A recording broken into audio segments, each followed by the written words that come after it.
Every dolls, it starts, and today I'm going to be living like a philosopher, and today is going to consist of pretty much discussion, questioning, and implementing actions into my life, like living like by the philosophical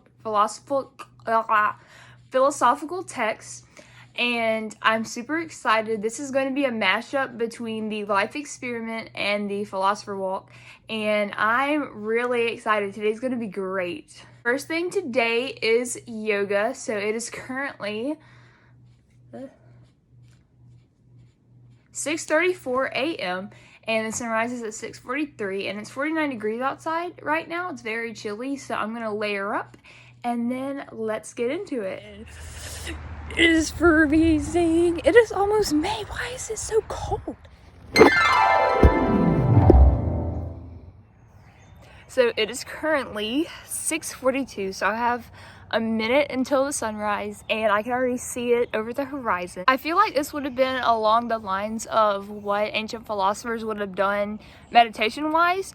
Obviously, they probably wouldn't have done yoga specifically, but I feel like this would have been, like a quiet time for them to think and question and reflect. Hello there, sun.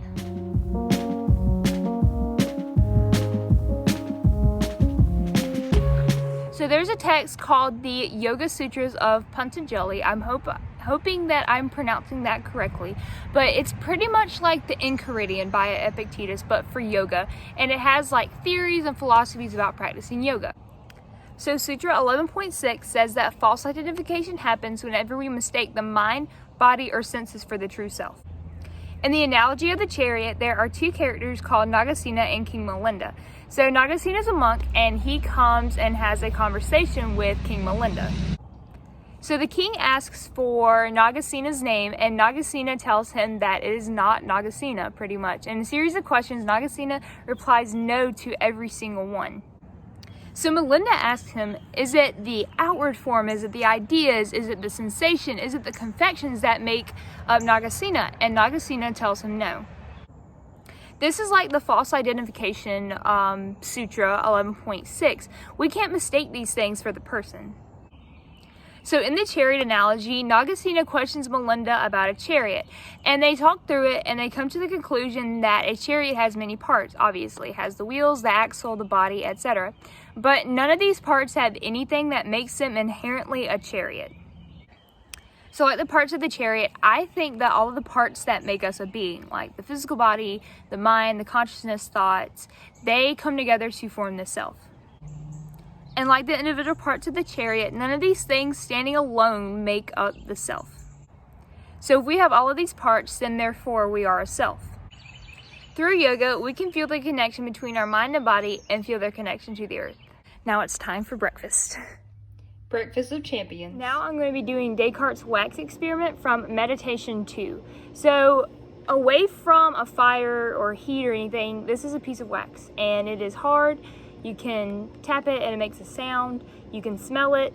It's a solid. When we put it up next to a fire and it melts, it turns into a liquid from a solid.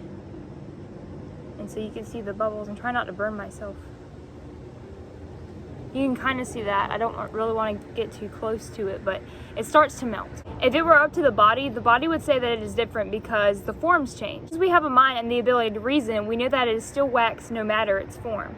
And we can use our imagination to imagine each form that could come out of this wax. But this is misleading. Descartes concludes that we are thinking things that have to use reason rather than the senses to understand the world. There it goes, it's about to drip. Ooh, that's hot.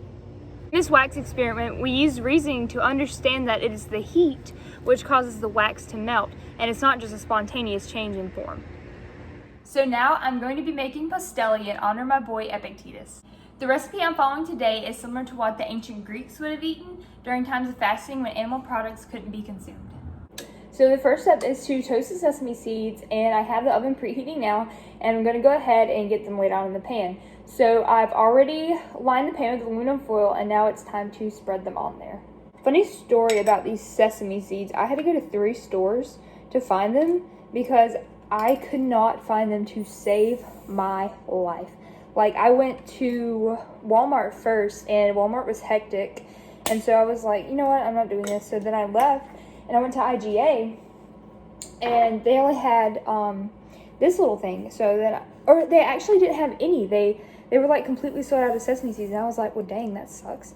So then I thought that they would have been in like a box or a bag, like rice is. But no, they're in these little things. I was shooketh.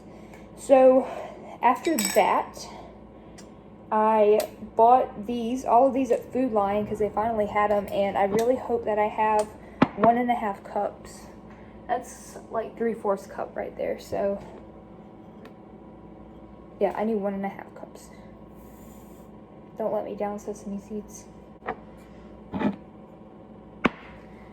That is 1 cup. So I think a little bit more and we should be gooch.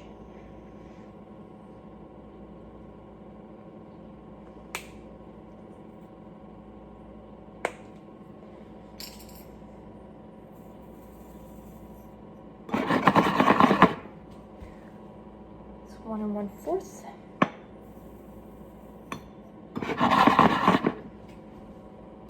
Still 1 1/4.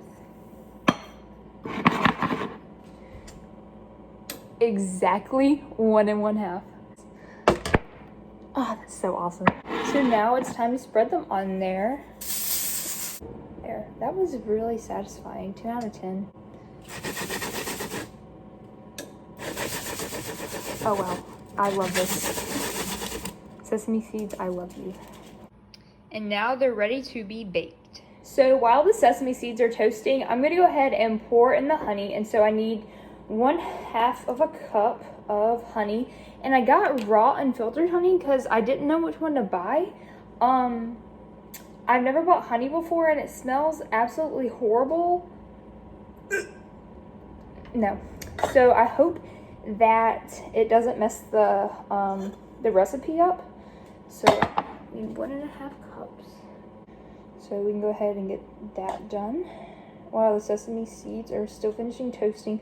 I can smell them. They smell very aromatic. They smell really nice. That is very much adequate. They're like Rice Krispies. That's pretty cool. So the honey's bubbling now, and it's time to pour the sesame seeds in. So I have no idea how I'm going to do this. I guess I'm going to funnel them in. I think this will work.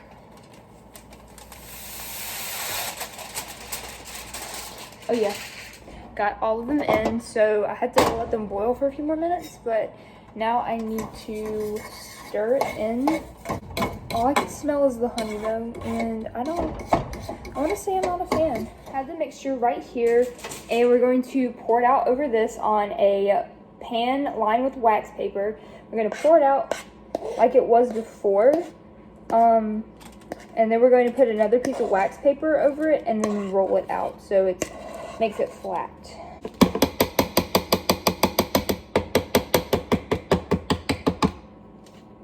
You know what, that's okay. So we just gonna press it out.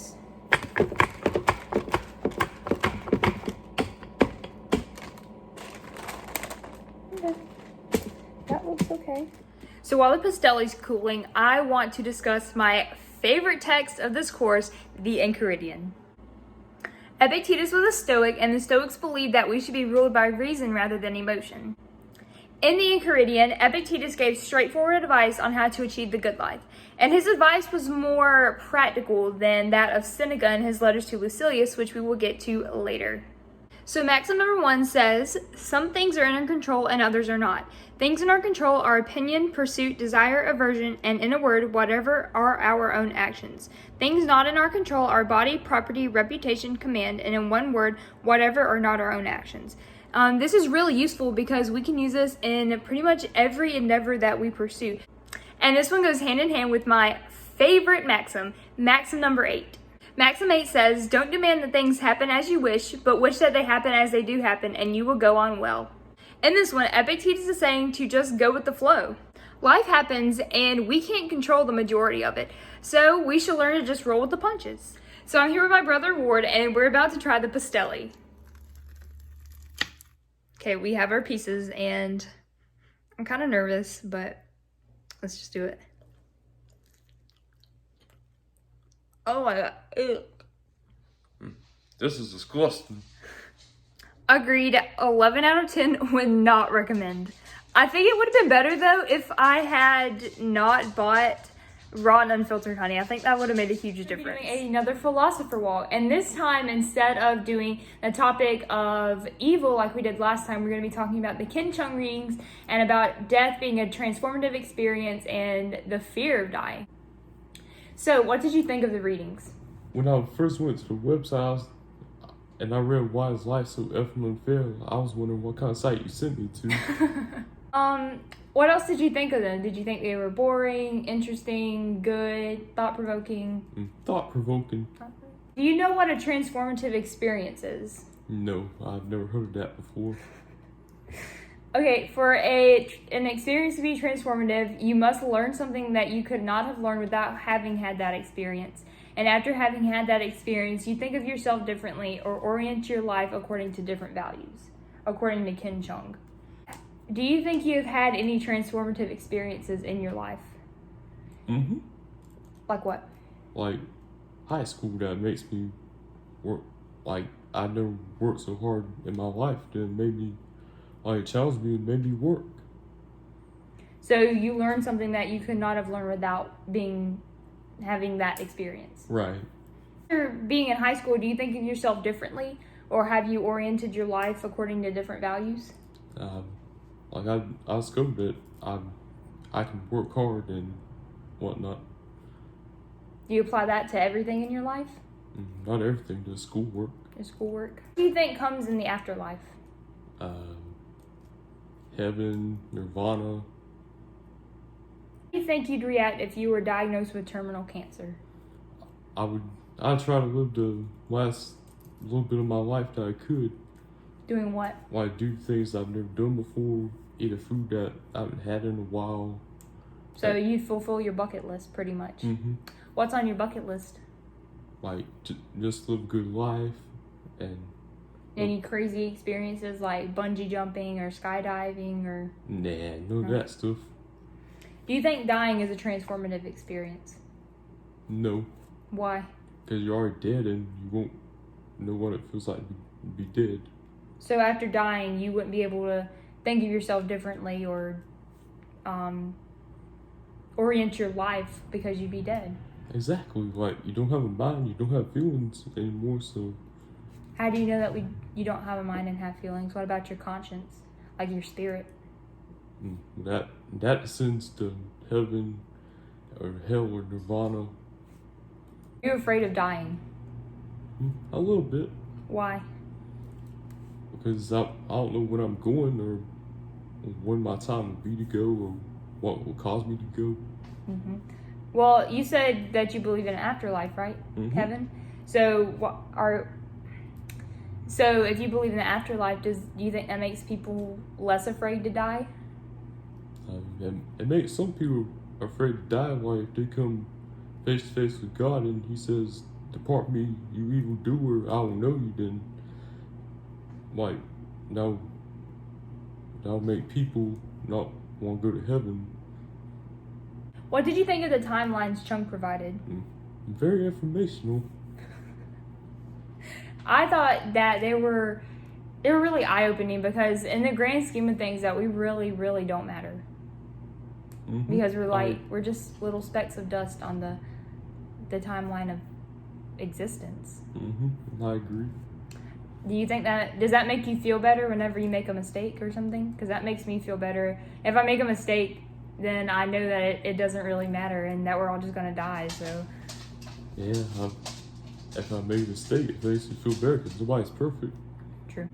Well, thank you for being on this chat. I appreciate it. Do you feel that this has been a transformative experience? Mm-hmm. It really has. So now I'm going to be making libum, which is an ancient Roman sacrificial cheesecake, maybe? It has ricotta cheese, flour, and honey in it, so it sounds really good, and I'm really excited to try it. I'm hoping that it turns out a lot better than the pastelli. So we need 1 cup of flour. So pouring it now. This looks really cool. It looks kind of like slime, like this should be in an ASMR video. So I have a 1/4 cup right here, so we're just gonna do 4 of those. Now we have to beat it until it's soft. So I hope that stirring it's okay, because we don't have a mixer. So maybe whisking it.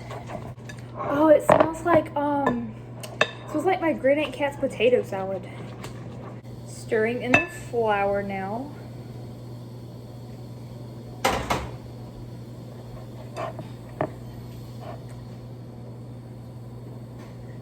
So after stirring, we now have a dough, and it kind of looks like my grandma's biscuit dough. So I'm digging it already. Looks really good. Really excited about this one. It's time to add the egg to our dough. So that'll probably make it a little bit thinner because it's real thick right now. Now it's time to divide the dough into 4 so we can have 4 little buns. And we're going to put bay leaves underneath them. And I thought this was really cool. I've never heard of bay leaves being used in baking. I've always heard them used in, soups and spices and other things, but never baking. So we're gonna try that. That's what the recipe calls for, and that's what we're gonna do. So I guess I'm just gonna eyeball it.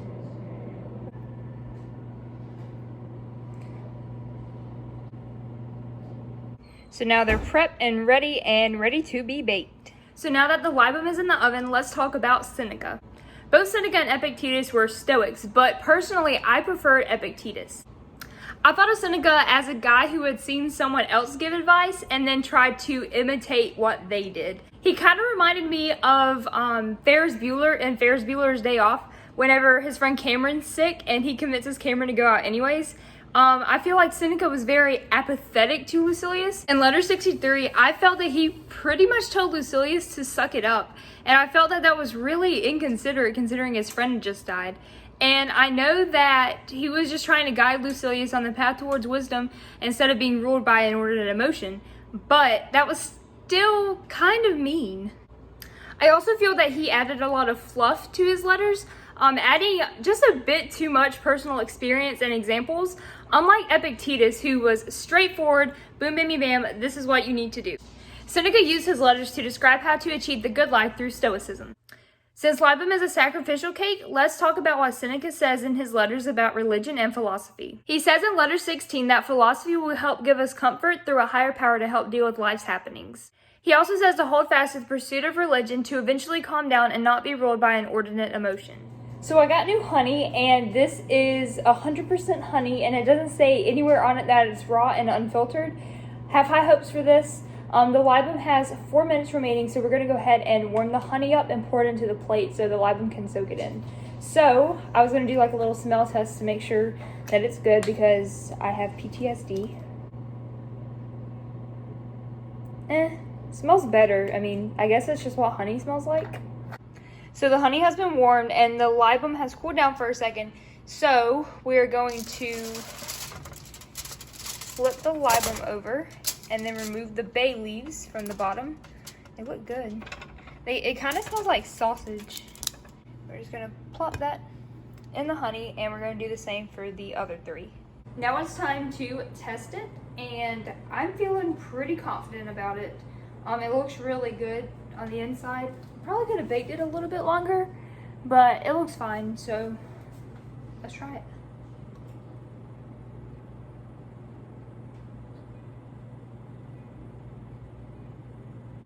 I'm not sure how I feel about it. Final verdict, I'm not sure how I feel about it. I don't think I like it. It's very different. I don't know how to describe it. I feel like it tastes like what would happen if you ate a wet sponge with like honey on it, I guess. I think it's the honey. I just don't think I'm a fan of honey. So it's the end of the day and now it's time to reflect. I expected today to be fun and it really was. I had a blast doing things that I normally wouldn't do. It was really fun cooking new foods and trying them. Even though I didn't like them, that's okay. I would never have known if I didn't try. This was really, really, really helpful to understanding philosophy. Living by philosophy is the best way to fully grasp the material rather than just like passively reading it. Right now I feel exhausted. It's been a long, eventful day, but I feel really productive. I feel like I learned a lot today and I got a lot done. I did have a couple of hindrances that came up. I bought raw and unfiltered honey, which wasn't good at all. Would not recommend. Next time I could probably research what honey I want before I buy it, so then I can go and buy the right honey, and maybe it will make a big difference in how the recipe tastes, whatever I'm making. Another thing that came up was having to retake a shot a gazillion times because I could not get it right. It was very frustrating at times because I would stutter and it wouldn't even be close to being okay. So then I would have to reshoot. And next time I could prepare more. I could maybe rehearse what I'm going to say before I shoot and then make sure that my camera angle is okay. This is definitely something that I would do every day or try to do every day. Do I recommend other people doing it? Absolutely, 12 out of 10 would recommend. Like Seneca said, no one can lead a happy life without the pursuit of wisdom. Throughout the day, I thought about what my philosopher name would be, and I have decided on Darbius. When you think of a philosopher, the first thing that should pop in your head now is Darbius. It's the perfect name for a philosopher. It's simple, it just sounds ancient, and I like it. So I'm going to sign off as Darbius. Thanks for watching.